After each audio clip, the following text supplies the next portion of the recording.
آئین کے 243 میں ترمیم کر دی گئی ہے۔ آئین میں آرٹیکل 243 میں الف شق نمبر 4 کی جگہ درج ذیل شق رکھی گئی ہے، جیسے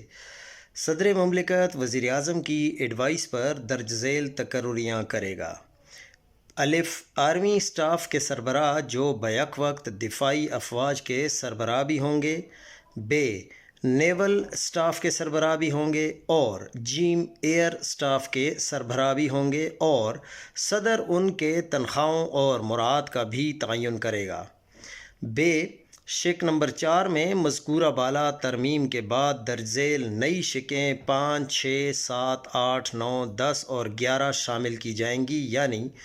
5 میں یہ ہے کہ باوجود اس کے کہ شق نمبر 4 میں کچھ بھی کہا گیا ہو، chairman joint chief of staff committee کا عہدہ 27 نومبر 2025 سے ختم تصور کیا جائے گا۔ وزیر اعظم آرمی اسٹاف کے سربراہ جو بیک وقت دفاعی افواج کے سربراہ ہوں گے کی سفارش پر پاکستان آرمی کے ارکان میں سے نیشنل اسٹریٹجک کمانڈ کے کمانڈر کی تقرری کرے گا اور اس کی تنخواہوں اور مراد کا بھی تعین کرے گا۔ جب وفاقی حکومت مسلح افواج کے کسی رکن کو field marshal, marshal of the air force یا ایڈمرل آف دی فلیٹ کے عہدے پر ترقی دے گی تو ایسا افسر اپنی رینک کا مراد برقرار رکھے گا اور تا حیات وردی میں رہے گا۔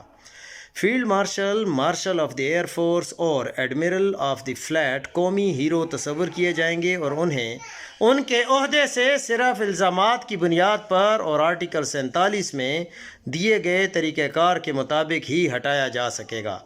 آرٹیکل 248 کی وہ دفعات جو صدر مملکت پر لاگو ہوتی ہیں، وہی دفعات بقدر ضرورت field marshal, marshal of the air force اور ایڈمرل آف دی فلیٹ پر بھی لاگو ہوں گی۔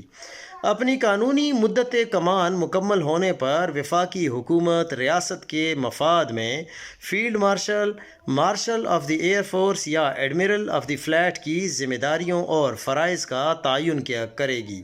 صدر مملکت وزیر اعظم کی advice per field marshal, marshal of the air force اور ایڈمرل آف دی فلیٹ کی تنخواہوں، مراعات اور اعزازات کا تعین بھی کرے گی۔